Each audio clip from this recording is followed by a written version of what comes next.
Option buying strategy for beginners, या अगर आप ऑप्शंस में बिगिनर हैं और आप ऑप्शन बाइंग से उसमें शुरू कर रहे हैं, तो आप किस तरह से अपने ऑप्शन के ट्रेड ले सकते हैं, किस तरह से डिसाइड करें कि कहाँ हमको खरीदना चाहिए और कहाँ हमको नहीं खरीदना चाहिए। तो सबसे पहले हम हमारी स्क्रीन पे आ जाते हैं। ये आप जो देख रहे हैं, ये आपके सामने धन की ऑप्शन ट्रेडर ऐप है। ये वाली एक धन की स्टैंडर्ड ऐप भी है, लेकिन अगर आप ऑप्शन ट्रेडिंग कर रहे हैं या सीख रहे हैं या शुरू कर रहे हैं, तो ये धन की ऑप्शन ट्रेडर ऐप जो है, ये सिर्फ ऑप्शन ट्रेडर्स के लिए बनाई हुई है, तो इसे आप इस्तेमाल कर सकते हैं। तो मैं इसे शुरू कर रहा हूँ और यहाँ पे मैं अपने वॉच लिस्ट में आया हूँ और यहाँ पे मैंने वॉच लिस्ट में निफ्टी और 50 यहाँ से सर्च करके ऐड कर दिया। अब मान लीजिए आपको बैंक निफ्टी में ट्रेड करना है, तो सबसे पहले आपको उसका चार्ट देखना है।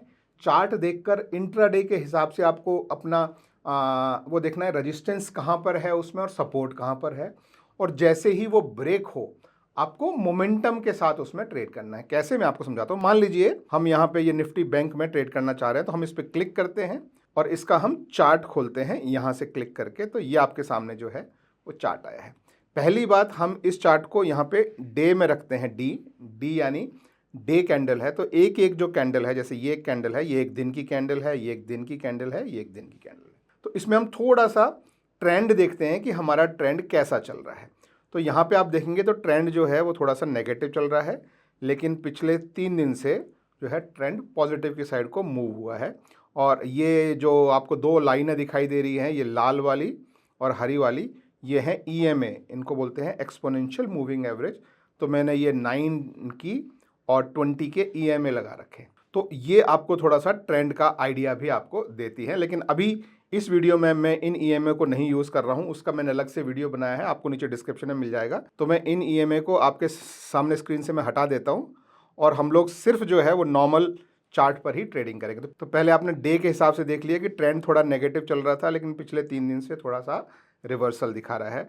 अब हम जाएंगे यहाँ से इस पर क्लिक करके 5 मिनट के चार्ट पे।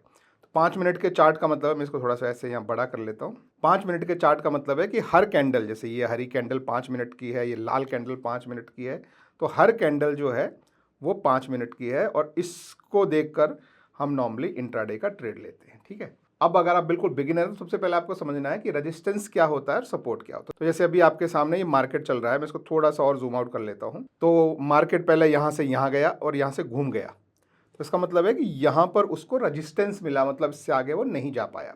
फिर मार्केट घूम के इधर नीचे आ गया और यहाँ से फिर बाइंग आ गई और यहाँ से वापस ऊपर को घूम गया। तो यहाँ पर आपका रेजिस्टेंस बन गया, यानी यहाँ से ऊपर नहीं जा पाया, घूम के वापस नीचे आ गया, और फिर नीचे यहाँ से नीचे नहीं जा पाया, यहाँ से घूम के ऊपर चला गया। तो ये जो लेवल है उसको बोल देते हैं हम रेजिस्टेंस, और ये जो लेवल है उसको हम बोल देते हैं सपोर्ट। तो अब हम ट्रेंड के साथ ट्रेड कैसे करते हैं, तो हम क्या करते हैं, यहाँ पे एक लाइन खींचेंगे, यहाँ पे एक लाइन खींचेंगे। तो वो कैसे खींचते हैं वो बता देता हूँ। तो ये आपके ये जो यहाँ पे लेफ्ट साइड में ये बार है, इसमें ये ऊपर से सेकंड नंबर जो बटन है उस पर आप क्लिक करेंगे, तो यहाँ पे आपको ये हॉरिजॉन्टल लाइन दिखाई देगी। तो इस पर मैं यहाँ क्लिक करता हूँ और यहाँ पे ऐसे मैं होल्ड करके रखता हूँ, तो आप देखेंगे कि एक लाइन आ गई। उस लाइन को मैं खींच के और ऐसे ऊपर यहाँ मैं छोड़ देता हूँ। तो अब मेरी ऊपर की तरफ एक लाइन खिंच गई, और ये लाइन जो है ये मेरी रेजिस्टेंस हो गई। ठीक है, अब इसी तरह से मैं एक और लाइन खींचता हूँ, यहाँ पे क्लिक करके हॉरिजॉन्टल लाइन, और यहाँ मैं क्लिक करके होल्ड करता हूँ, एक और लाइन आ गई, उसको मैं खींच के यहाँ ले जाता हूँ। ठीक है, अब ये मेरे सपोर्ट और रेजिस्टेंस बन गए। अब मैं ट्रेड कैसे लूँगा, इसमें बहुत सिंपल है कि मैं देखूंगा कि अगर यहाँ से ब्रेकआउट करके ऊपर को निकला, तो एज ए बिगिनर, क्योंकि आप बायर हैं, बायर भी होते हैं मार्केट में, सेलर भी होते हैं। अगर आप बायर हैं तो जब यहाँ से इससे ब्रेकआउट होगा ऊपर को, तो आप कॉल बाय करेंगे। कॉल को CE भी बोलते हैं या आप कॉल भी बोल सकते हैं, तो आप कॉल बाय करेंगे। लेकिन अगर मान लीजिए ये मार्केट यहाँ से घूम के इस तरीके से यहाँ निकलता है अगर नीचे को इससे, तब हम पुट बाय करेंगे। ठीक है, क्योंकि हम बायर हैं तो ऊपर की तरफ को हम कॉल बाय करेंगे और नीचे की तरफ को हम पुट बाय करेंगे। ठीक है, अब मान लीजिए आपने ये यहाँ से मान लीजिए यहाँ निकल गया और इस पॉइंट पे मान लीजिए आपने बाय किया।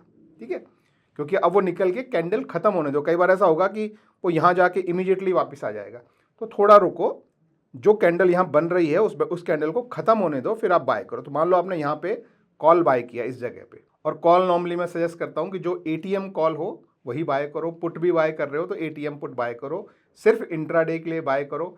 इंट्राडे के अंदर अंदर आप एग्जिट कर जाओ, चाहे प्रॉफिट हो चाहे लॉस हो, एज ए बिगिनर। पोजीशन को ओवरनाइट मत लेके जाओ, बड़ा लॉस हो सकता है, ठीक है। तो अब मान लीजिए आपने यहाँ पे खरीद लिया, आपका स्टॉप लॉस क्या हो गया? स्टॉप लॉस आपने ये मानना है कि जब ये अगर किसी कारणवश ये दोबारा इसके अंदर आ गया तो वापस नीचे आते ही आपने यहाँ पे अपना स्टॉप लॉस लगा देना है, स्टॉप लॉस से एग्जिट कर जाना है।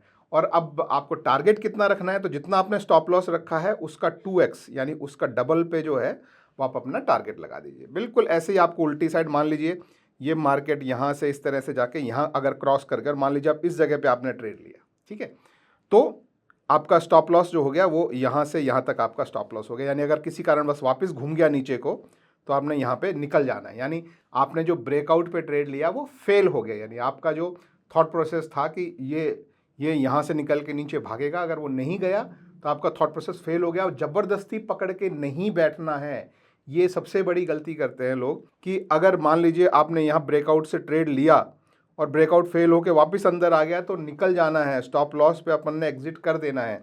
तो स्टॉप लॉस का अपने जो ब्लू लाइन है उससे थोड़ा सा नीचे हमने स्टॉप लॉस लगा देना है।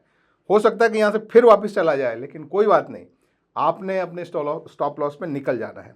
फिर यहाँ से मान लो आपने ट्रेड लिया है, इतना आपका जो है स्टॉप लॉस है, तो उसका डबल आपने अपना टारगेट लगा के रखना और यहाँ आए तो भी आपने निकल जाना है। ज़बरदस्ती पकड़ के मत बैठे रहो, जितना स्टॉप लॉस रखा है उसके 2x पे टारगेट रखो और निकल जाओ। स्टॉप लॉस छोटा है तो टारगेट भी आपका छोटा होगा, स्टॉप लॉस बड़ा है तो टारगेट भी बड़ा होगा। तो यदि आप एक बार आपका स्टॉप लॉस लगता है, एक बार आपका टारगेट होता है, फिर स्टॉप लॉस लगता है, फिर टारगेट, फिर स्टॉप लॉस लगता है, फिर टारगेट, तो आप काफ़ी पैसा बना सकते हैं। क्योंकि स्टॉप लॉस में आपका अगर 1 रुपये जा रहा है तो टारगेट में आप 2 रुपये कमा रहे हैं, क्योंकि आप अपना टारगेट 2x पे रख रहे हैं। तो ये जो है इसे हम बोलते हैं ब्रेकआउट स्ट्रेटजी, जो कि आपके जो ये सपोर्ट लेवल है उससे नीचे को ब्रेकआउट, या आपका जो रेजिस्टेंस का लेवल है उससे ऊपर को ब्रेकआउट।